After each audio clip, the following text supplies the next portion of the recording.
A badge of honor. Police officers and first responders wear badges to let their communities know they are here to protect and serve. But that's not how it feels today, and the stress of the job is taking its toll, taking lives through suicide and post-traumatic stress injury. A Badge of Honor podcast features the cast of the same name, Sam Horwitz and John Salerno. Sam, John, and the team offer the first responders workshops through their critical incident stress management teams and mental health liaisons to offer state-certified T-COLE credit programs that save lives. It's time to smash through the stigma. It's time to heal from your injury, and it's time to back our blue. Welcome to A Badge of Honor podcast. Here are your hosts, Sam Horwitz and John Salerno. Hey, welcome to A Badge of Honor, powered by the OBBM network with John and Sam. You know, you screwed me up a little bit, Sam, because I'm usually on the other side, and now I'm on this side, so you flipped us around a little bit. I think StreamYard just, we had the tech issues these past two shows, and now it's just like, hey, it's John and Sam or Sam and John, and poof, you just go on the screen. It kind of just like threw me all off. I'm like, whoa, there we are. But welcome, everybody. Let's get mentally healthy together. We're coming off some great Making a Difference weeks. We did a lot of good things. Walk the Bridge, hashtag Walk the Bridge is growing throughout it's growing globally. Over in the UK, they're doing an amazing job in the UK, helping out with Walk the Bridge. They're doing a lot of stuff over in Montana and here in Rockwall and Fort Worth. And God bless all you guys that are really stepping up and making the effort, not the excuse, to get out there and really think about our first responders and our veterans who are battling each and every day. Each day is a gift. It's a gift that we are here today. And our first responders don't know what tomorrow is going to bring.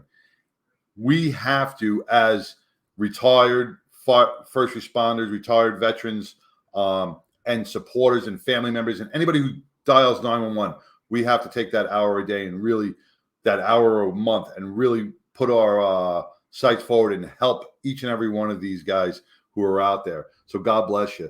So welcome, Sam. How are you doing today? Doing great. And hey, if people want to find out more, you can just visit the events page of our website, abadgeofhonor.org. And we've got our events up there. You can find out how to participate and Walk the Bridge. And there's some additional information where you can bring it actually to your town if we don't have one there. It's Suicide Awareness Month. And I think you and I talked before the show with our guests that how important it is to really have in place strategies, policies, procedures to deal with not only the critical incidents that our police and firefighters, our EMS are experiencing, whether that be a death of a child or a mass casualty incident. So you have that critical incident debrief, but you also have peer support. You have other things so that when 2 months goes by, and the person is realizing, the first responder, like, hey, why am I still suffering? Why am I still seeing these visions, smelling the smells, having these nightmares? That it's an ability to follow up, to ask the questions, hey, how are you doing? How is your sleep? And be very specific. And whether that's like a survey or you have in-person check-ins, that's what our guest today has put together for the entire city of Indianapolis. And I think it is it behooves other cities to really pay attention and realize you don't have to create these programs on your own, that you do have partners in the fight to combat suicide, to combat the stress that comes with the job. And we can all do this together and create an incredible program that really does save lives. The problem, and I think, and we've noticed this a lot, there is no standard on the policies. There's no standard there's no country standard or national standard, if you will, on the policies and procedures and things that we should take. Just like with law enforcement, we have to hit a certain marksmanship and standards when we fire our weapon. And with mental health being such an important part of a first responder's job, where we have to hit those marks. We have to hit those national standards, because we know every first responder knows how to lie on a survey. Every first responder knows how to lie to make sure he can get through his medical thing. And that's okay. But we have to give them the tools to say, even if they're on their own, you had a death of a child 3 months ago, and now you're at a barbecue and you hear a crying baby. That's a trigger. We have to let them learn their triggers and their coping mechanisms. We have to build their resiliency and their coping mechanisms to be able to fight through those and recognize those triggers. Like you said, the smells, the sights, the sounds, these are all things that impact us, and we don't even realize it half the time. We don't realize that our attitudes and our anger issues get brought up because we heard something, or we smelled something, or we touched something. We have to bring this fully to our first responders.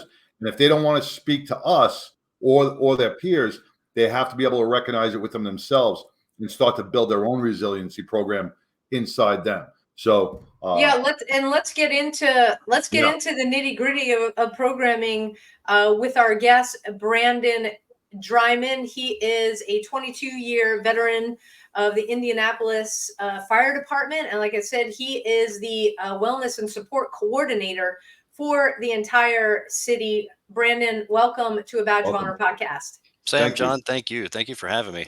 Great to be here. You bet. Well, let's tell everybody listening and watching, about you. How did you decide to want to be a firefighter, and kind of take us through what you've seen over your career up to where you are now? Yeah, so let's see. I guess to start things off, we'd have to go back to the 1970s. That's when I first decided I wanted to be a firefighter, back in the days of emergency with Johnny and Roy. Wow. On Squad 51. Yeah, my days. Yes. Yeah. So, and a little bit with Code Red in the 80s, but more emergency in the 70s. Yeah. And honestly, from that time, like as a child, that's what I wanted to be. I wanted to be a firefighter paramedic. So, going through school, high school, all that. When I turned 16, I joined our local volunteer fire department as a junior firefighter. My brother was a volunteer there.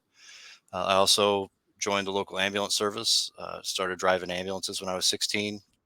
Oh, wow. Cool. Which is, small town. I probably shouldn't have been doing it, right? But that's how it was. I didn't have people to do it. So I did that. Then when I turned 18, became a full junior firefighter, went to college, moved away, got my degree in business, continued to volunteer while I was in school. Went to law school. I originally wanted to get a job with the Customs Service as an agent.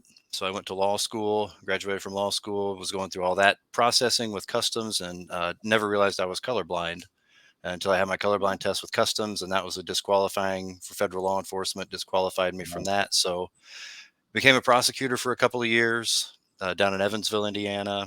And I joined the volunteer fire department there while I was a prosecutor, and thought I keep coming back to this. As a child, I knew I wanted to do it. So after a couple of years as a prosecutor, I left that and joined the fire department up here in Indianapolis. I started with Washington Township on the north side of Indy, and we ended up merging. I went to paramedic school. And throughout that time, I started to drink when I was much younger, in high school age, like a lot of folks, and actually middle school age. And that continued on, but not problematically. Probably when I was a prosecutor, I started to drink a lot more. And this becomes relevant to my story. Yeah. But I even noticed as a prosecutor, when I would go to the FOP to hang out with the police, I saw such tremendous amounts of drinking and terrible morale and the behaviors of the cops. And I was like, wow, I never pictured myself being in that boat. But my drinking continued to get worse and worse and worse on the job. Finally, in 2012, I got pulled for a random drug and alcohol screen when I came in for my shift.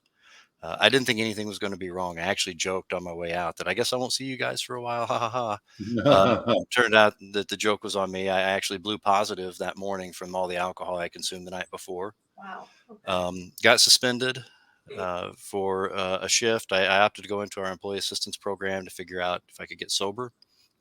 Our current chief, Ernie Malone, at that time was assistant chief, and he's actually the one who suspended me. But he told me when he was suspending me that, look, this is your opportunity. You get another chance at this. We had a 2-strike policy. He said, if you want to get better, you can get better, and we'll support you in any way we can.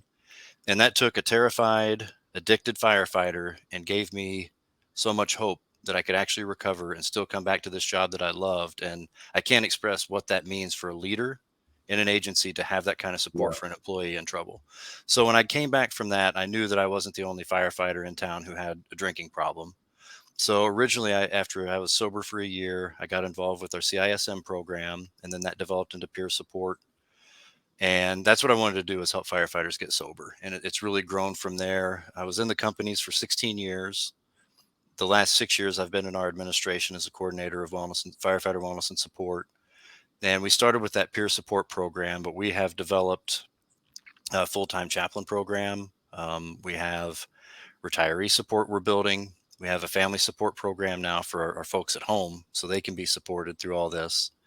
We have a sleep program, a yoga program, just a lot of different things that we're trying to pinpoint. Where are we falling down? What can we do to improve wellness? We work hand in hand with our fitness people as well, because we know that mind-body connection, and none of this stuff happens in a vacuum. It all works together. And IMPD, our local police department, also their program is recognized by the Attorney General for the mental health program that they have on the police side. So we work together hand in hand, and it's just been tremendous to watch it grow. I teach with the International Association of Firefighters as one of their peer support instructors and a resilience instructor. Travel the U.S. and Canada doing that. I'm also on their crisis response team. Primarily, I'll respond to firefighter suicides.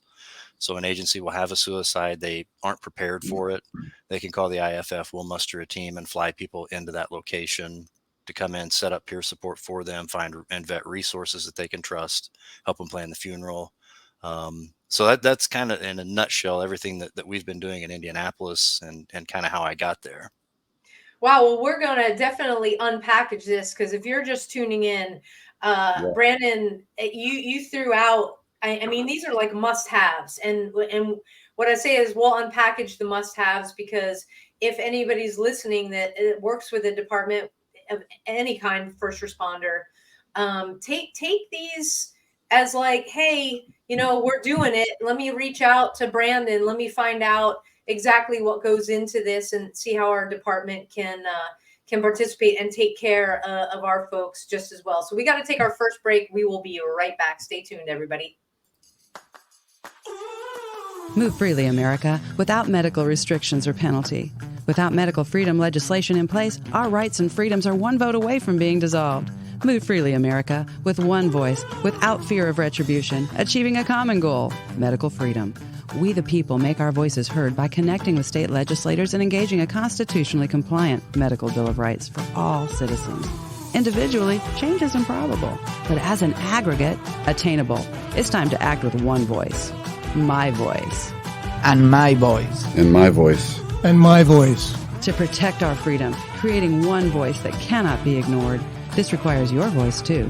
Move Freely America. Go to movefreelyamerica.org to find a chapter near you. Plug in, donate, and help our legislators defend our God-given rights under the Constitution. Move Freely America. My voice.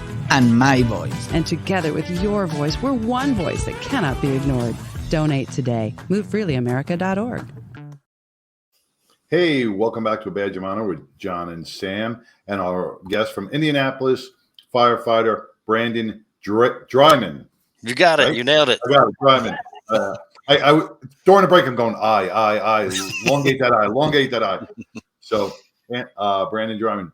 Man, in the beginning of the show, before the commercial break, you brought up so much stuff that is essential to everyday life within our first responder field, be it firefighter, law enforcement, corrections, whatever it is. And all these things have to be applied. And when you bring up the yoga and you bring up, the sleep thing, those are things that are really cutting edge, but no one really knows how much proper sleep, not just going to sleep, but proper full night's sleep and proper rest, nutrition, yoga, stretching, and connecting your mind and body. Because some people are like, I don't need yoga. It's essential to your mental health. And you'll see over a period of probably a short time how your attitude changes, how your mental outlook on things change, how your career changes. Your mind becomes now into a connection with your body where you're not clouded, and you start thinking clearly. You start looking at your job a little differently. You start looking at your family a little differently. You start embracing it more. And I think that is wonderful that you guys do that. And, blessings that, they're accepting that. And I think that's wonderful.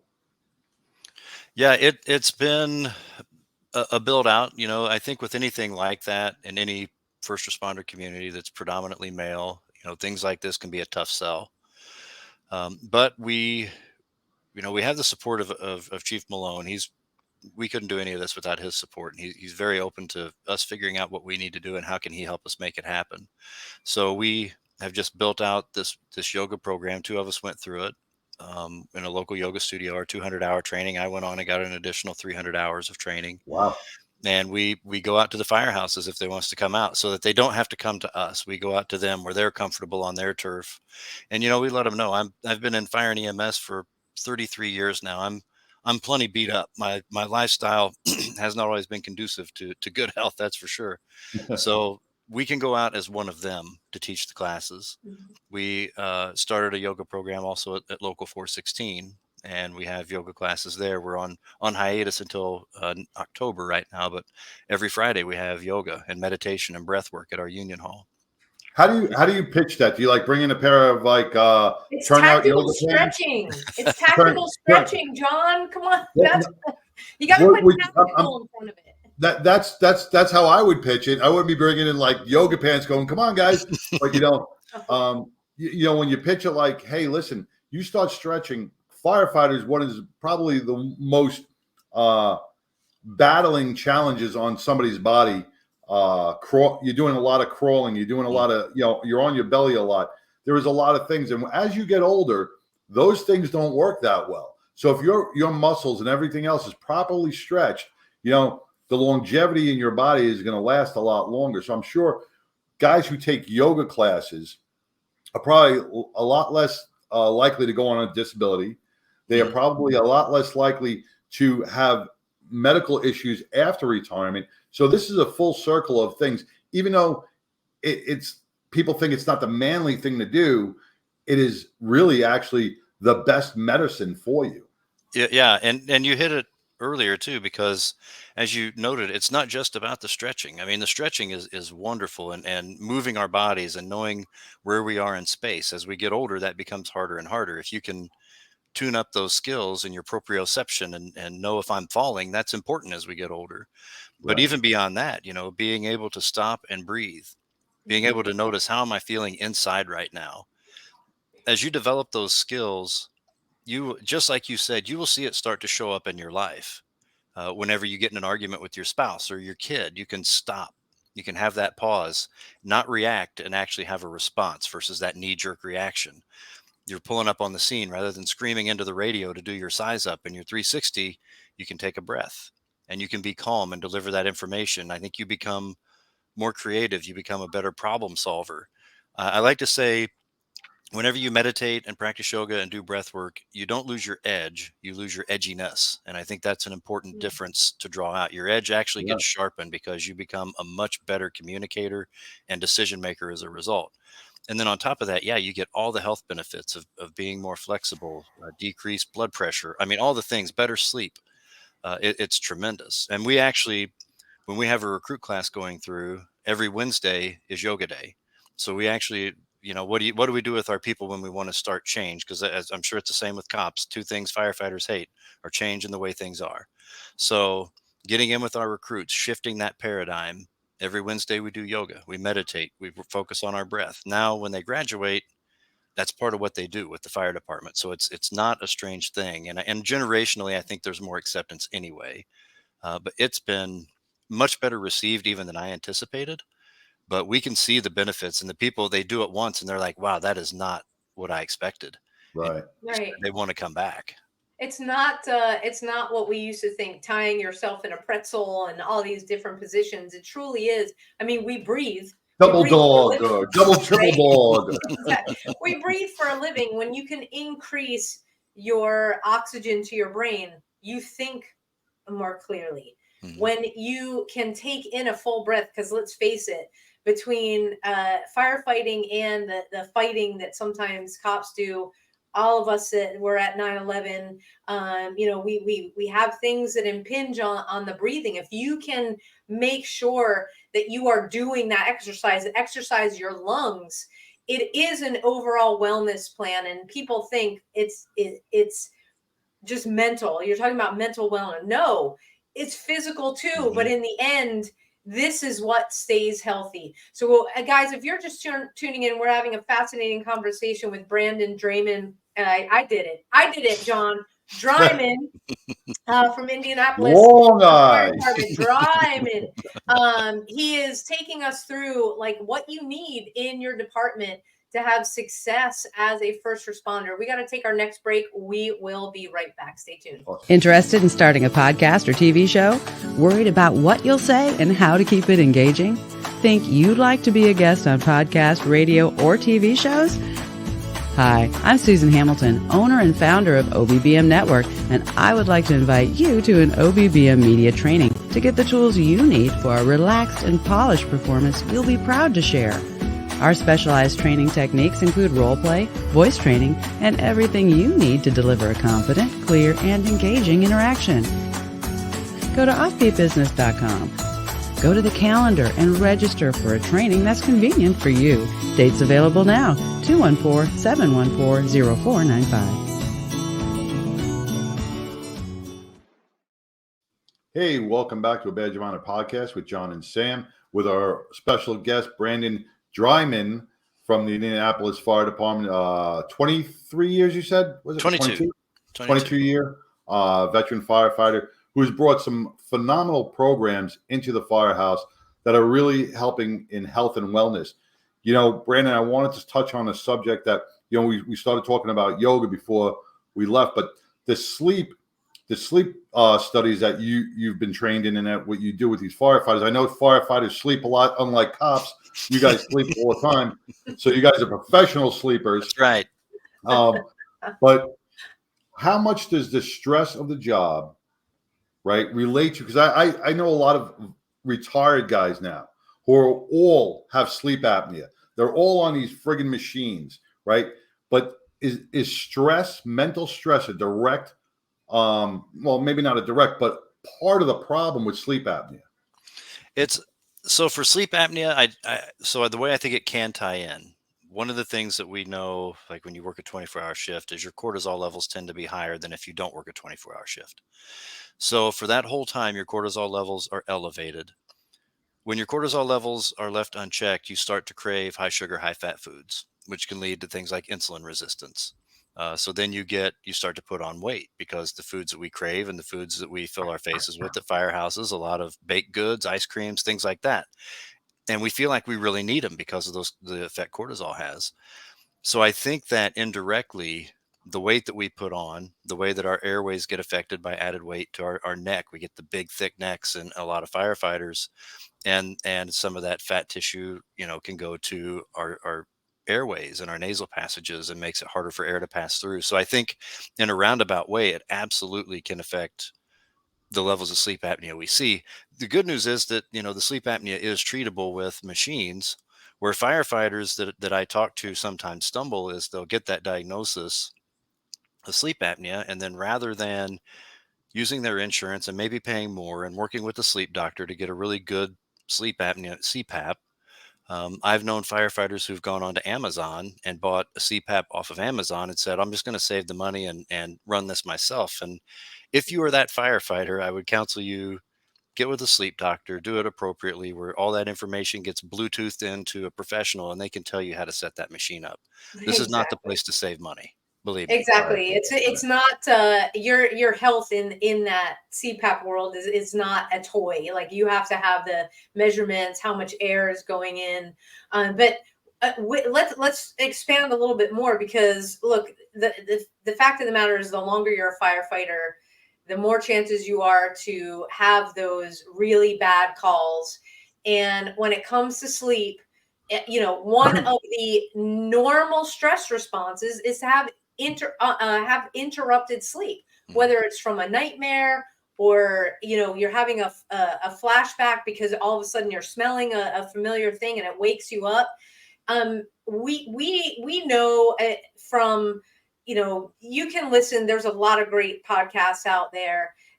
Andrew Huberman is one of our go-tos. Mhm. And, studies, he's done a lot. Science, 8 hours. Some people are not wired for 8 hours, but it's how much sleep do you need to recover from the demands of your job? And we've got the demands from stress. We've got from mental stress. We've got the demands from physical stress, because let's face it, being a firefighter with all the turnout gear, the tanks, everything, you're putting tremendous physical stress on your joints and everything. And you can't sleep if you're in pain. So what are some of the things specifically that you've brought to the attention of, the chief and the executive staff that say, hey, we need to roll this out in our fire stations? Well, we only can heal when we sleep, whether Right. it's physically or psychologically. So one of the things that we're able to get out and emphasize with our crews is the importance of, and we've heard this since we were kids, is going to bed and waking up at the same time every day, whether you're on shift or not, even if it's interrupted on shift. Firefighters have a bad habit of, I'm working a 24-hour shift. It's 10 p.m. I'm tired, but we've been busy. I know we're still going to be busy, so I'm just going to stay up for a couple of hours and watch a movie. I won't get into all the hormones and everything and how it all shakes out, but when you stay up past the point where you're tired, you run the risk of physically missing your first phase of deep sleep. And this is one of the big things we've talked about. You lose that first phase of deep sleep, you miss out on a really big human growth hormone bolus. The only time you get it in a 24-hour period is your first phase of deep sleep. The other big thing that happens there is your brain will actually clean itself. And this is including some of the amylase that's been tied to things like Alzheimer's, washes all that down the glymphatic system and gets it out of your brain. If you consistently miss that first phase of deep sleep, it's a gonadotropin. The HGH is a gonadotropin. How many firefighters and cops are on TRT, testosterone replacement?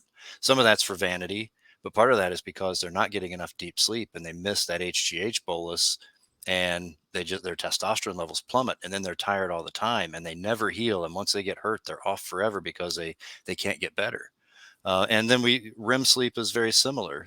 That's when we process the traumas that we face. So if you're not getting good sleep through the night, if you're not getting REM sleep, that puts you at a tremendously higher risk of PTSD. PTSD is directly linked to lack of REM sleep.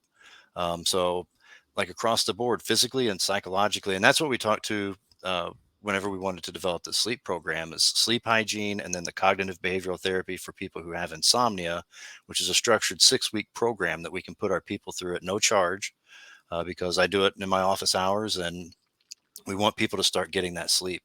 It helps with cancer, helps with heart disease, all the things that we know are killing us year in and year out. Better sleep improves. Now, just thinking out of the box a minute, Brandon, is and I know this is like all about budgets. A lot of stuff is about budgets, and I'm not going to talk about the fire station I was just in a week ago. It was a brand new firehouse, right? And they were giving us a tour, and they showed us the sleeping quarters. And one thing I did notice, because we're now talking about sleep, is the mattress that you're sleeping on, right? I know firefighters, they have their bunks. Are they sleeping on rollout cots, or are they getting, because what you're laying your head down, how you're sleeping, how your body's contorted is a direct impact on how you're going to get comfortable and sleep. Mm-hmm. So, when we talk, I'm not talking, buy $1,000 mattress for each, fire station, but, are the sleeping quarters adequate for our firefighters? And it kind of sounds like a joke sometimes, but you know what, that's probably pretty important, right? Yeah, I can't remember what our cycle is, but we have a regular cycle. Just like we replace trucks, we replace mattresses. And we have that on a schedule for all of our firehouses so that they don't sleep on the same mattress for 10 years. And not all agencies do that. What your sleeping quarters are like is important too. I mean, I really like individual bunks for sleep. They may not be great for the social aspect of the firehouse, which is vital.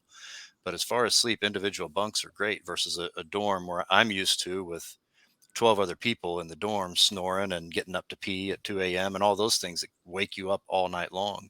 No, this place had individual bunks. It was beautiful. Yeah. Yeah. They were individual bunks, but I did notice the thickness of the mattress wasn't really It's also a thick twin mattress. bed, I think, right? Yeah. Or a full. I think it was smaller than a full. Yeah. A lot Yeah, will have yeah. twins. That's not uncommon to have the I think it was twin a twin. beds. Yeah. And that's not, for a lot of firefighters, that's not a good fit. So, No, because, that's you know, not. now you're going, because you go home, you're sprawled out on either a queen or a king, right? Maybe some of them, firefighters, maybe a lot of single guys are out there sleeping on their futon still, but but now you're going from a queen or a king that you have at home, probably a decent mattress at home, to sleeping now on a subpar mattress. yeah, where you're already amped up and going to have trouble sleeping regardless, and then add that additional problem to the mix. Absolutely. Right. Yeah, well, we are talking all things sleep right now. Again, if you're just tuning in, these are great things that you need to consider if you run a firehouse, or if you're at the admin level, to roll out to all your folks, because physical and mental health is directly related. If they're not getting good sleep, your mental health will be affected. We got to take our next break. We will be right back. Look, when you need to respond to an aggressive situation to protect yourself, your family, or your property, understanding your firearm and legal position are critical.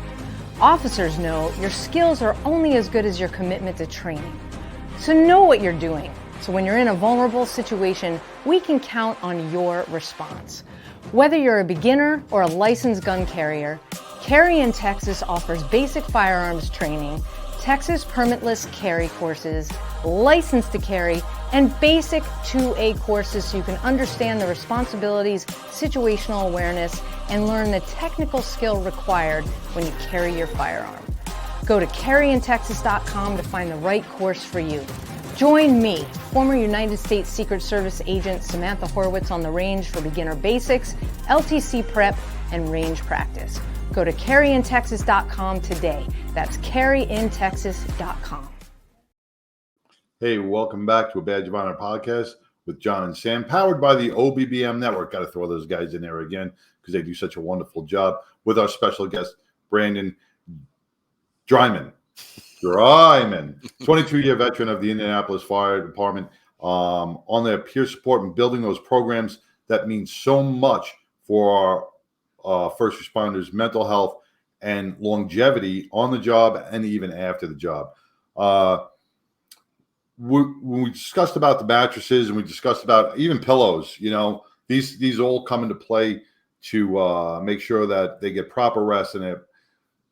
But I want to switch gears a little bit, going into some of the programs that you have put in development. And what I like, and what me and Sam have tried to do with Badge of Honor, and we work hard on it, is the family aspect. Because the families back in the 70s and 80s and even the early 90s were out of the loop on so much stuff.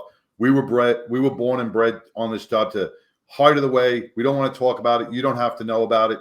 So the family's got that secondary trauma of, holy crap, what's going on with my husband or my spouse or my wife or whatever. Bringing the family in is, I think, key to the understanding element when our firefighters or our police officers are off duty. It really, and so that's one of the things that I will say, me, from a personal level, really came home, because I had a tremendously bad alcohol problem. I never drank on duty, though, and that's how I convinced myself that I wasn't a problem drinker. If I was, I'd have to drink on duty. So that's what I convinced myself of, and there's probably people listening to this that think the same thing. My wife, however, knew beyond a doubt that I had a serious drinking problem, and she was always concerned it was going to end in catastrophe. But she didn't know who to reach out to. She didn't know what resources we had. There's no way she felt comfortable calling the chief and risking jamming me up. She didn't know what that would do to my career and my, ability to support the family. So she just kind of had to wait for me to self-destruct and hope that the best came out of that. And that's not acceptable. And we know that our families see us struggling. Beyond even that, when's the water heater going to break? Well, it's going to break when the firefighter is on shift and can't get out of there to help. So family members are left to deal with all this. I mean, they're single parents, a third of their spouse's working life. There's nobody there to help them get the kids here and there, or to fix the water heater or the toilet, whatever it may be. So spouses need support, one, to help their firefighters get the help that they know they need. But the spouses and kids and family members need support for themselves. They're dealing with the same struggles of everyday life and alcohol problems and anxiety and depression, just like anybody else. And who do they trust to understand them? Other family members. It's why peer support works.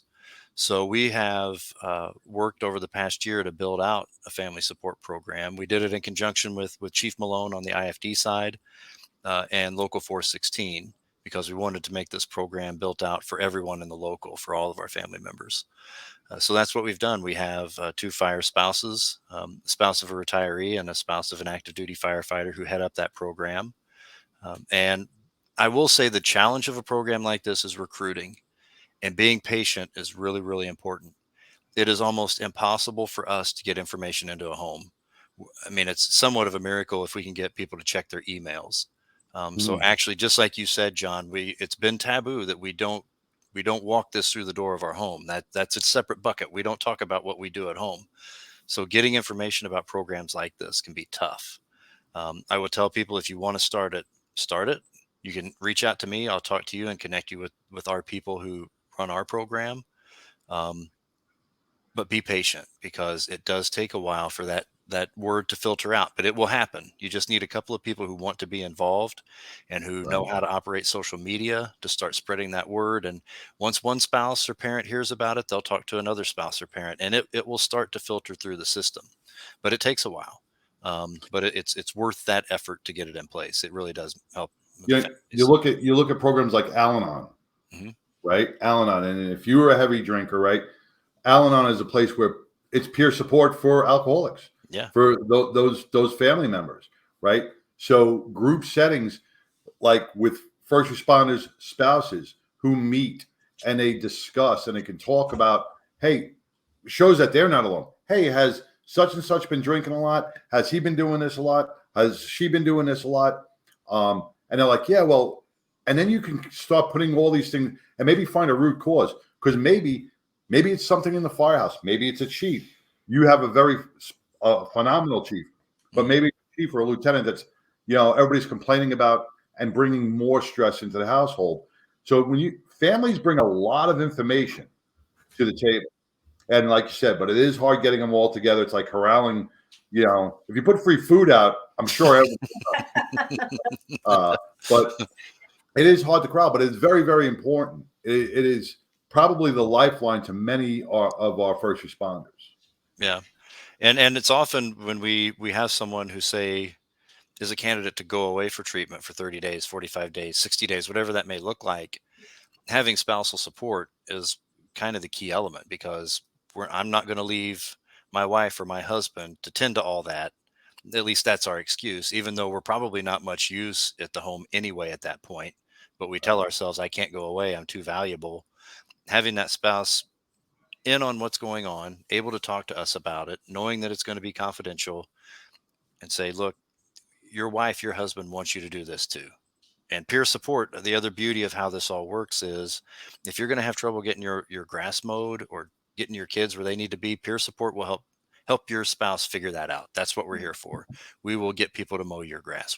So that's where I think peer support really broadened what we can do. We're not just waiting for bad calls to come in and respond out to the firehouses. We do that, but it's so much more encompassing. That what are your needs? What are your barriers? And how can we help you and your family remove those barriers? That's our goal. And that's what we do. And that's what a family program also allows you to do. It gives you those inroads into the home that we've just never really had before. Well, that's fantastic to know that the spouse will and the family has that support. And that, again, these are all things that we think about. Well, of course, if my friend has to get treatment, I'll jump in. It's not, when you think that would happen, rather than having a structure to help it happen. I think that's the key part. And also having your chief be like, hey, your job is secure when you get back. A bunch of months ago, we had, here in Texas, at a very well-known department, assistant chief, everybody knew he went to get treatment. He came back. There was still things that he had to work on. He had the doc's input, and the department let him go. It's a crime, because what you're telling your folks is their job is never secure. And that's never good for the department in terms of retention. And it's also not good for the community, because it's like, wow, can we really rely on our firefighters? Guys, if you're just tuning in, we are listening to Brandon Dreiman. He is the wellness and support coordinator for the Indianapolis Fire Department. He is laying out what you need in your department. We got to take a quick break. We will be right back.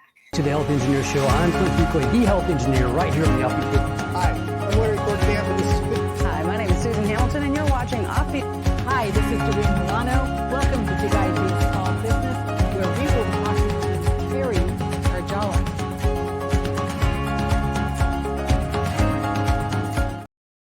Hey, welcome back. That was a quick, short break. Hey, welcome back to a Badge of Honor podcast with John and Sam and Brandon Dreiman with Indianapolis PD. We're talking about family support and older firefighters, older first responders. We're talking from the 70s, 80s, 90s. The new generation right now is probably a little better. They're probably a little bit more open to a lot of these programs. And we discussed this just before we went on air, Brandon. I went to FDIC back in the late 80s and early 90s, and it was all about building construction. It was all about, confined space, and 2 in 2 out rules all started coming into play back in then. And that was great, but there was, I don't think there was critical incident, but that was about it. There was no mental health programs. FDIC has embraced the mental health community, correct? And they're really bringing these programs to light, which I think is an amazing thing. Yeah, when one of Chief Bobby Halton, who rest in peace, he died recently, but he is a real champion of mental health. He had some family experience with mental health, and I think that really brought how real those struggles can be to his front door. And he had, in the last probably 5 years, really made mental health a priority. So you basically at any time at FDIC, whatever session you're in, you can find a mental health session going on at FDIC for that whole week. There are vendors there from all different treatment facilities now that you can go and meet with. There's worldwide peer support that's led by Skip Ackerman, who's a retired Anderson, Indiana firefighter. They're there. It's like there's so much now to support our people, and so many different pathways for education. And we can see it even growing in the treatment of firefighters, that more and more facilities are trying to specialize in first responders and our particular needs.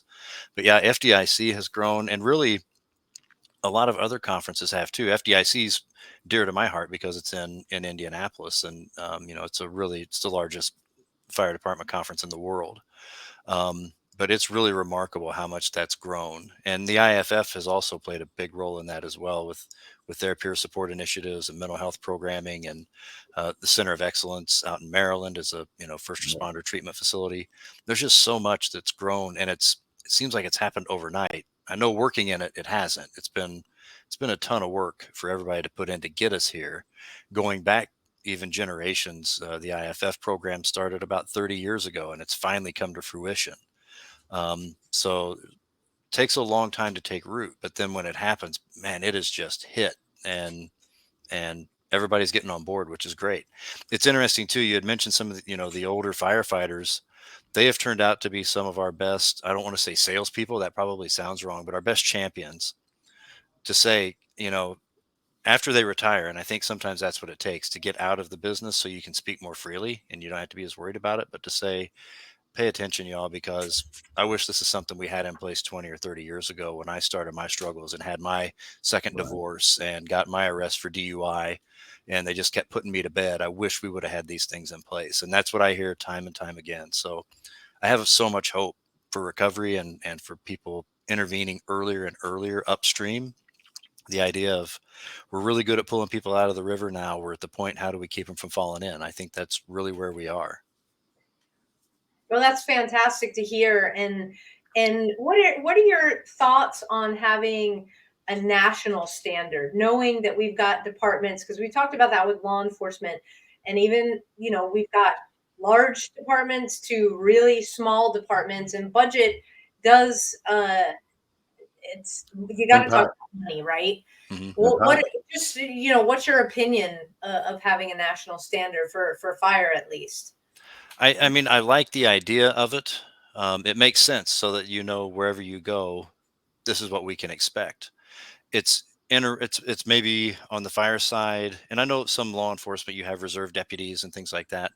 The split between career fire service and volunteer fire service is a tough one. You mentioned budgets. Volunteer fire services just don't have, generally speaking, the kind of money that career agencies do to get trainings in. I know on the career side with the union, the IFF is trying to create that national standard and set up more regional teams. And in Indiana, our career teams will certainly assist volunteer teams as well. If they need that help, we don't turn our back on anybody. Um, but I do like the idea of a national standard so that we can all train together and know, because we respond across the country if somebody needs it. And we've done that so that people can know what they're getting and we know what to expect when we get there. I think there's some value in that. Even if you start off with a minimal standard, it Yeah. doesn't have to be this whole blown out policy nationwide, but a minimal standard, because, when you look at it and you talk about budgets and we talk about volunteers, because I was part of a volunteer organization for about 23 years over on Long Island. But you know what? When the 2.2 Scott packs went out of play and we had to go to, we had to go to the 4.5s, the slimmer ones, or gear changed. We had to get rid of our leather helmets to get our, now non-haz plastic helmets. The money comes, because they know they need it, right? Yeah. We know we need to put, no one's wearing a leather helmet anymore, right? Because it holds the toxins. No, now it's a standard that everybody has to wash their gear. So these are standards to keep our firefighters protected internally from hazards on the job. We can make those budgets work for workshops, because workshops, they'll fit. They can curtail any workshop to fit into any department budget, by sponsorships, by donations, by anything. So that's how that's got to be sold. We always, like OSHA upgrades things. We have to mentally upgrade things and put that on the board. It's just as important as gear and fire trucks. Well, and there are some national standards out there dealing with this, which is nice. So we have the Wellness Fitness Initiative. It's an IAFF, International Association of Fire Chiefs collaborative. You can find it online. If you just search Wellness Fitness Initiative, it will lay out what you need for a behavioral health program. NFPA 1500 lays out what a department needs from their employee assistance program all the way through their behavioral health assistance program, not just for firefighters, but also for their family members. So that's laid out. NFPA 1582 deals with our annual mental health screenings that you have to check for major depressive disorder, PTSD, current suicidality, and substance use disorders, and how those tests need to be administered. So we do have those out there, particularly for career departments that they're expected to adhere to. And maybe it's piecemeal that they're able to do that. Maybe they can't do that all at once. But like you said, John, what's the least we can do? And let's start there and we can build, Right. but we have to do something. I 100% agree with that. Yeah. Absolutely. Brandon, how can people reach out to you so that if they're listening and they know it's like, hey, we either need to start a peer support or one of these standards I need to become more familiar with to kind of bring it up the chain to make sure we're doing the right thing for our folks? Yeah, they can email me. My email is b@dreiman@yahoo.com. I'm also on Instagram. I'm just one word, Brandon Dreiman on there. And then on Facebook, Brandon.Dreiman. Send me a message, hit me up. I'm happy to help however I can. And you're on LinkedIn as well. Yes, I am. Yep. I'm also on LinkedIn. So yeah, hit me up on any of those platforms. That is fantastic. We thank you. Like I told you in the beginning, this time was going to fly by. Yeah. But you have John has the fire in his background. I don't, and I just want to say how impressed I am at not only the city of Indianapolis, but beyond that of IAFF and what they're doing to set those minimum national standards and make sure that firefighters are not falling through the cracks. And when I hear that, and then we experienced what we did in Texas not too long ago, you just got to sit back and go, none of this had to happen. Yeah. Big kudos to you, Chief. Yeah. Big kudos to you, Chief. It's amazing, Chief. Yeah. Because that's where it all starts. It trickles down, and your local politicians who are on board, who are going to cut this budget and approve the budgets for the city for this. So as long as you have that backing, it all starts up here. Yeah. And then trickles down. God bless you that you have such a supportive hierarchy. Thank you for providing a platform to talk about it. That makes absolutely a difference too. So folks, thank you so much, Brandon, for coming on. Folks, reach out to Brandon on his social media, and let's get this going, because this is an important conversation. Yeah. Brandon, we'll definitely be in touch. Thank you so much. Thank you. Thank you. Stay safe. Thank you. Yes, absolutely. This is huge. This is huge. If you are realizing by listening to this that your department is glaringly deficient in everything, because we connected the physical and the psychological, the mental, and why they need to go together, and the programs that are out there already through the organizations that Brandon named, and there's a bunch, and all you have to do is search them on the internet, and you have to watch the replay to get all of those, because I can't rattle them off. But this was important. Carry the load. You see the banner behind me each week. They are instrumental in taking care of our first responders and what they do. We're part of their continuum of care, and we're proud to be partners with them in that mental health fight for our first responders. Check them out at carrytheload.org for more. So thank you, CTL. Hey, you know what is coming up? North Texas Giving Day. It used to be like this one-day extravaganza. Early giving has already opened. Okay, so what does that mean?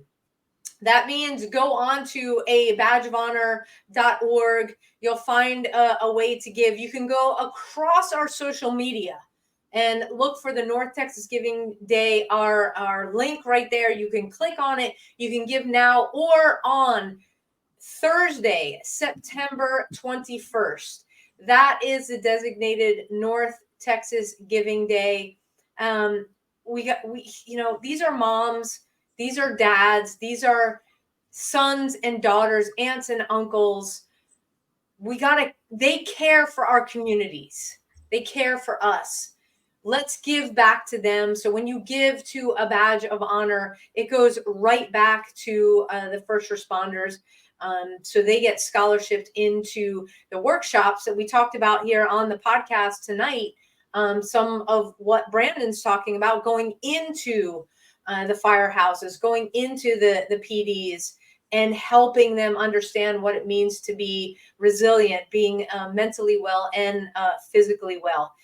Check out our events page on our website. I'm just going to put it up here since I keep talking about it. You can find out where we're going to be. We got a lot of stuff coming up. And again, if you're in a department, you want to bring us in to do an 8-hour workshop, hit us up through the website. We can schedule that. No problem. Connect with us on the social media. Thank you to everybody who tunes in each week. We are growing our platform on Rumble. We got Rumble, a Badge of Honor TV on Rumble. We are on the Gram. Connect with us over there. On Twitter, it's a little bit different. A Badge of Honor 1, because some soccer star has a Badge of Honor. Soccer star. Can't reach you because you're doing soccer stuff. but we're a Badge of Honor one. But hey, if you just get on the internet and look up a Badge of Honor or a Badge of Honor podcast, you will find us. Please connect with us because we want to connect with you. We want to hear what you guys are doing in your departments. How, if you've got a story to share, definitely reach out. We'll get you on the podcast. You're not an island. We're not an island. We can heal together. So for all the first responders, we are praying for you every day. Our feet hit the floor. You have our prayers. Thank you for keeping our communities safe. For all of our veterans, thank you for answering the call, doing what you did to provide a platform for freedom so we get to do this each week. To our active duty personnel across the world, thank you for keeping our shores safe. John, take us home. Man, it's just this was an amazing show with Brandon. If he can get the point across that sometimes it takes more than one resource to really build your resiliency. So look into the yoga, the sleep, everything ties together for perfect mental health. And sometimes it's our own laziness, it's our own stubbornness that keeps us away from that. And then it's too late and we already fall down a rabbit hole. It's never too late. Start tomorrow. Make it a challenge within yourself. We're all that way, and get mentally healthy for before 2024. That's it. Amen to that. See you next week, everybody. Thanks for tuning in. A Badge of Honor podcast is produced for the OBBM Network podcast and protected under copyright law. For content permissions, please submit your request to abadgeofhonor.com on the content page. For OBBM Network programming information, please call 214-714-0495 today.